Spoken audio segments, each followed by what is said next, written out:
What's going on, guys? Boy Joey 672 coming to you guys a video right now. So I want to go over some of these injuries going into training camp, who's going to be there, who's got to wait it out, and this way you guys know what the hell's going on with everybody, because I know some guys are probably confused. Some fans are probably confused on what's going on, so I want to go over some things right now. Rowdy McCloud, had the ACL injury. He should be back. I think he's going to be maybe doing a little bit more individual drills at the start of training camp, but most likely he will be fully back. So I'm not really worried about Rowdy McCloud too much. Ronald Darby comes back on a one-year deal. Why play somewhere else off an injury where you have to learn a new system, play with new players, and do a whole bunch of other things, which makes no sense. Darby comes back for cheap, and Darby will be back week 1. He will be back week 1. I think he will be back by preseason week 3. That's pretty much what I'm hearing right now. But so far, he'll be back, but he needs to be 100% fully healthy. See, he could be back after week 3 of preseason, but he needs to be his normal self. We need to see what Ronald Darby can really do because, even in his first year here, I think he had the dislocated ankle or whatever happened. He was out most of half the season, in 2017. And then all of a sudden he comes back and it didn't really play too well. But I think, he was kind of still hurt. Things were still going on, so we'll see what happens. Clement's another guy. I think he had a sprained knee, was out for the year last year. He will be ready for training camp. There's no problem with Clement. He had to take a lot of time off. He didn't really get any reps so far in OTAs, and hopefully by training camp, the news is that he will be back in time to play and need Clement in this running back rotation. If not, Boston Scott will probably get his chance to get in there, get more reps. I don't really disagree with that at all. I'd like to have a running back that's not in the rotation that's getting a lot of reps. So let's see what happens with that. But very, very impressed what Clement has done ever since he got here. Total steal. And, we'll just see what happens. But he will be in training camp, no problem. Barnett had the shoulder injury. He will be a full go, 100% full go for training camp, so we don't have to worry about him. He couldn't work his upper body this whole offseason. He's been doing a lot of lower body. So he's going to have to, probably rehab his upper body a little bit, get himself back to normal, a little bit bigger, and, kind of just work hard. So Barnett was having a great year last year, but you know what? Things happen. And that's really it. So I'm happy with Barnett and what he's done so far. I think he was a steal first rounder. And, I wasn't when we drafted Barnett, wasn't really a big fan of it. I was a 50-50 on it. I was on the, Dalvin Cook train at the time. But I'm very happy with, his production. Just got to get rid of the injuries. But so far, he's been doing pretty good. So hopefully a big year for Barnett next year. Now, Mac Hollins has the groin injury. He's had the groin injury for a while. It's been holding him back constantly.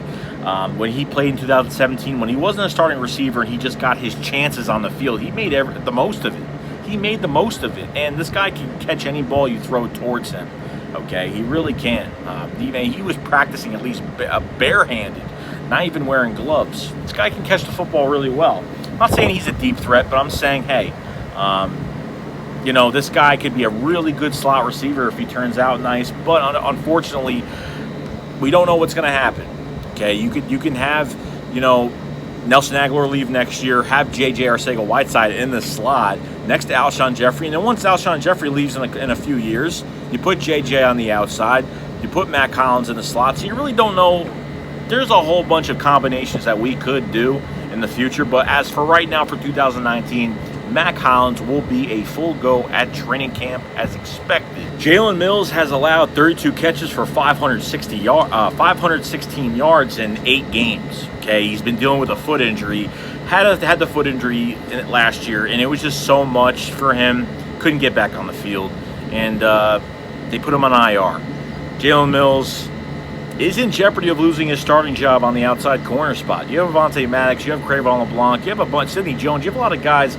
And just like what Jaylen Mills actually said a few days ago, he actually talked about the young corners. I know I'm out. He says he knows he's out, but it's great to have the young guys getting a lot of reps and getting their time because, when something happens and you need those guys, stuff could happen. And you got to put those guys in if you have to. I haven't been happy with Jaylen Mills. I think he's benefited from the pass rush. I think a lot of guys have really benefited from the pass rush because with a good pass rush, you don't have to have the best corners in the world. Okay, I think Jaylen Mills is a former 7th-round pick that would have probably been an earlier pick in the draft, but unfortunately 2015 draft, whatever it was,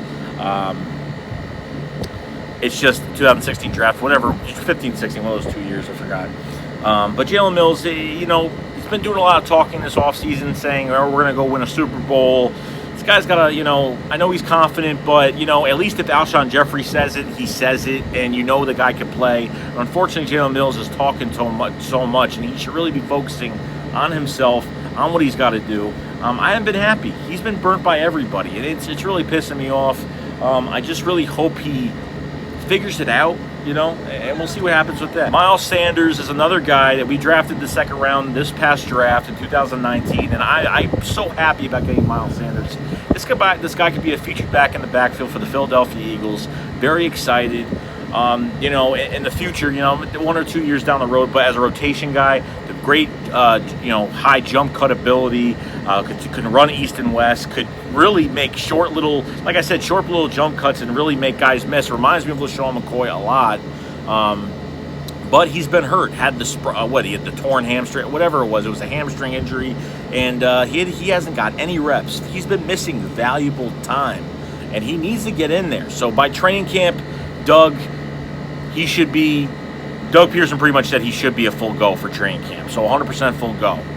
They could have put him in for OTAs and minicamp, but unfortunately they just want to be cautious. And Doug has said he's being cautious. And that's really it. So I'm excited to see Miles Sanders. He needs a ton of reps. And then when the preseason games come, he needs to be in those games. I need to see what he's got. And I have no doubt he's going to do a really good job for us. Josh Adams, the running back. Well, Josh Adams has a very tall hill to climb. Okay. He battled a shoulder injury last year, kept him out of games. And he's doing really well now. To a point where I was on the Josh Adams train a little bit. I actually liked him a lot. I actually was enjoying it a lot.